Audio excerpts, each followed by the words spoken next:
প্ৰিয় দৰ্শক চন্দিৰাম টক্সলৈ আপোনালোকক স্বাগতম জনাইছোঁ। চাই আছে চিয়াৰ টক্স। আপোনাসকলে মোৰ ভিডিঅ'বিলাক চাই থকাৰ কাৰণে, মোক উৎসাহিত কৰাৰ কাৰণে মই আপোনালোকক অশেষ ধন্যবাদ জনাইছোঁ আৰু কৃতজ্ঞতা স্বীকাৰ কৰিছোঁ। আমি আজি আলোচনা কৰোঁচোন বাৰু যে মানুহ কেনেকৈ দুখীয়া হয়।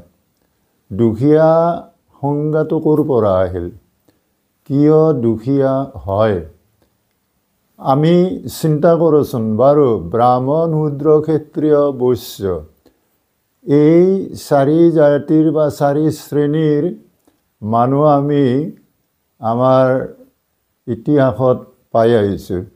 ইতিহাসে কৈ আহিছে যে মানুহৰ আমাৰ চাৰিটা শ্ৰেণীত কৰ্ম অনুপাতে ভাগ কৰা হৈছে।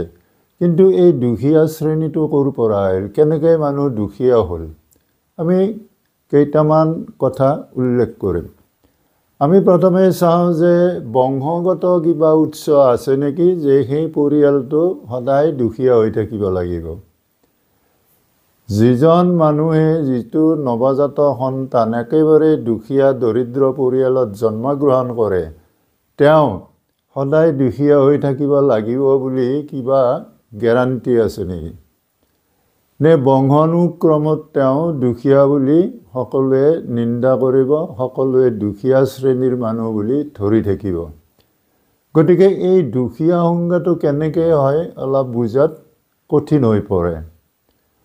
আন এটা কথা হৈছে কি যে কৰ্তব্যহীন মানুহ দুখীয়া হোৱাৰ আন এটা কাৰণ হৈছে কি কৰ্তব্যবিমুখ। কৰ্তব্য কৰিব নোৱাৰে, কৰ্তব্য কৰাৰ কোনো স্থান নাপায়, কোনো পৰিৱেশ নাপায়, কোনো সমাজ নাপায়, কোনো হয়তো তেওঁৰ মাতৃপিতৃ নহ'ব পাৰে, তেওঁৰ কিছুমান কাম কৰিব পৰা সা সুবিধা নাথাকিব পাৰে। গতিকে তেনেও দুখীয়া হোৱাৰ এটা সুবিধা হৈ গৈ আছে নেকি? তাৰোপৰি আমি আন এটা কথা চিন্তা কৰিব পাৰোঁ যে দল সংগঠনত যোগদান কৰি বহুত মানুহ দুখীয়া হ'ব পাৰে নেকি? এনেকুৱা হৈছে যে বৰ্তমান যুগত দল সংগঠনত মানুহবিলাক বিশেষকৈ ডেকা বন্ধুসকল খুব জড়িত হয়। যদি দল সংগঠনৰ কাৰ্যালয়বিলাকত বা দল সংগঠনৰ সভা সমিতিবিলাকত তেওঁলোক দৌৰি থাকে নিজৰ কৰ্তব্য বাদ দি, তেতিয়া তেওঁলোক দুখীয়া নহয় কোন দুখীয়া হ'ব?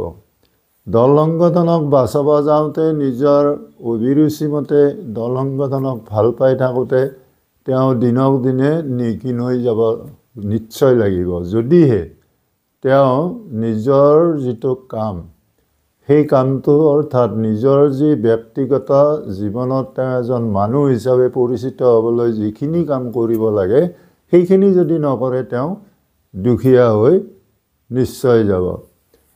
আনহাতে এটা আমাৰ কথা হৈ আছে বৰ্তমান দিনত যে চৰকাৰৰ আঁচনিক বহুতে আশা পালি থাকে। ৰাতিপুৱা উঠাৰ পৰা গধূলিলৈকে দোকানে পোহাৰে অফিচে বা পঞ্চায়ত অফিচত বা BDO অফিচত বা মহকুমাৰ অফিচত বা উপায়ুক্তৰ অফিচত কেৱল আঁচনি বিচৰা মানুহৰ ভিৰ হৈছে। অনলাইন চেণ্টাৰবিলাকত কেৱল আঁচনি বিচৰা মানুহ, আঁচনি বিচৰা মহিলা।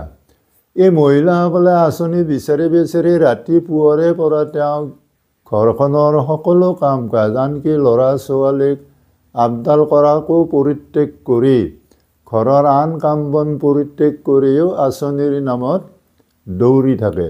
এইবিলাক আমি আপোনালোকে দেখা পাইছে, আমিও দেখা পাইছোঁ। তেনে কৰাওঁতে কি হৈছে যে ঘৰৰ যিজন মূল কাম কৰা মানুহ তেওঁ ঘৰৰ কাম কাজ কৰি ঘৰত আবদ্ধ হৈ থাকিব লগা হৈছে। ঘৰৰ ল'ৰা ছোৱালীক তেওঁ প্ৰতিপাল কৰিব লগা হৈছে, তেওঁ স্কুলত অনা নিয়া কৰিব লগা হৈছে, তেওঁ মুখ্যতঃ কোনো কাম কৰিব নোৱাৰে।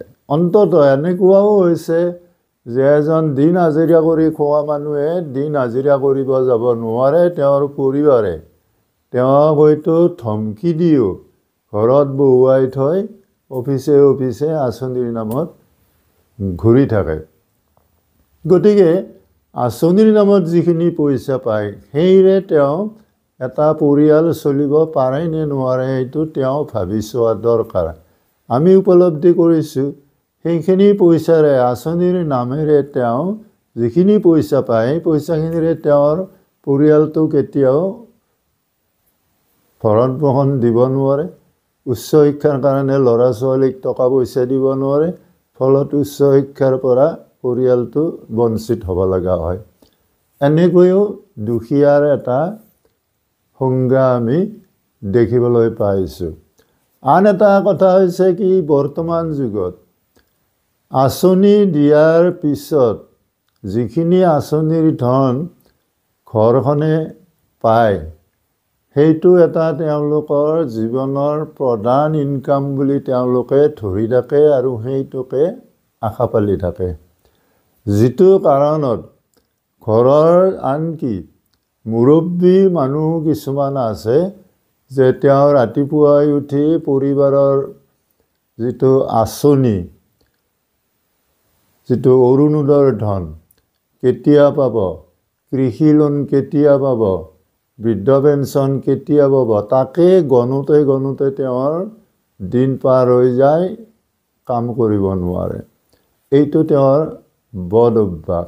আনহাতে কি হৈছে, কিছুমান মাইকী মানুহে কোৱাটো বাহুল্য যদিও ক'ব লাগিব যে আঁচনিৰ পইচাকেইটাৰে তেওঁ ডাঙৰ ডাঙৰ মোবাইল কিনিছে আৰু সমাজত এটা ষ্টেটাছ বঢ়াইছে যে মোৰ ডাঙৰ মোবাইল আছে, মই বহুত পইচা পাওঁ, মই ভাল মহিলা। ঠিক তেনেকৈ কি হৈছে যে চৰকাৰৰ আঁচনিৰ ধনখিনি যি উদ্দেশ্যে চৰকাৰে দিছিল সেই উদ্দেশ্যত তেওঁলোকে খৰচ কৰিব পৰা নাই। চৰকাৰৰ লক্ষ্য আছিল যে তেওঁলোকে কাম কৰক আৰু এই পইচাখিনিৰে তেওঁলোকে অলপ ছাপোৰ্ট লৈ, সহায় এটা লৈ তেওঁলোকে নিজ নিজ কামবিলাকত আগুৱাই যাওক, দেশখনৰ এটা উন্নতি হওক। কিন্তু তাকে নকৰি তেওঁলোকে লাখবিলাকত পইচাখিনি খেদাই তেওঁলোকে দুখীয়াৰ যিটো নাম দুখীয়া বুলি সেই নামটোক তেওঁলোকে এৰি দিব পৰা নাই। আনহাতে এনেকুৱা কিছুমান ডেকা ল'ৰা হৈছে যে অৰুণোদয় আঁচনিৰ ধনখিনি বা BPLৰ যিখিনি কাৰ্ডৰ চাউল সেইখিনি বিক্ৰী কৰিও তেওঁলোকে মদ পানী খোৱাত ধৰিছে। এইটো এটা তেওঁলোকৰ ভাল ইনকাম যে মাহে মাহে পইচা আহে, অলপ পইচা আমি খাই উৰাই দিলেও একো কথা নাই। এনেকুৱাও এটা ব্যক্তিগত স্বভাৱৰ কাৰণে মানুহ দুখীয়া হৈ গৈ আছে। কিন্তু এইটো কৰিলে আমি কেতিয়াও মানিব নোৱাৰিম, আমি একমত নহয় যে এই পদ্ধতিৰে যদি তেওঁলোকে কামবিলাক কৰি থাকে তেতিয়া তেওঁলোকে জীৱনত কেতিয়াও উন্নতি কৰিব নোৱাৰিব। সেইকাৰণে ডক্টৰ ভূপেন হাজৰিকাই এটা গীতত কৈছিল, আমি অসমীয়া নহওঁ দুখীয়া বুলি সান্তনা লভিলে নহ'ব, আজিৰ অসমীয়াই নিজক নিচিনিলে অসম ৰসতলৈ যাব। এইকাৰণে কৈছিল। গতিকে বন্ধুসকল, কাম কৰক আৰু নিজৰ যি টকা পইচা আছে নিজেও নিজৰ উন্নতিৰ কাৰণে কাম কৰক, উচ্চ শিক্ষা লওক, গুণগত শিক্ষা লওক আৰু ভালে থাকক। ধন্যবাদ।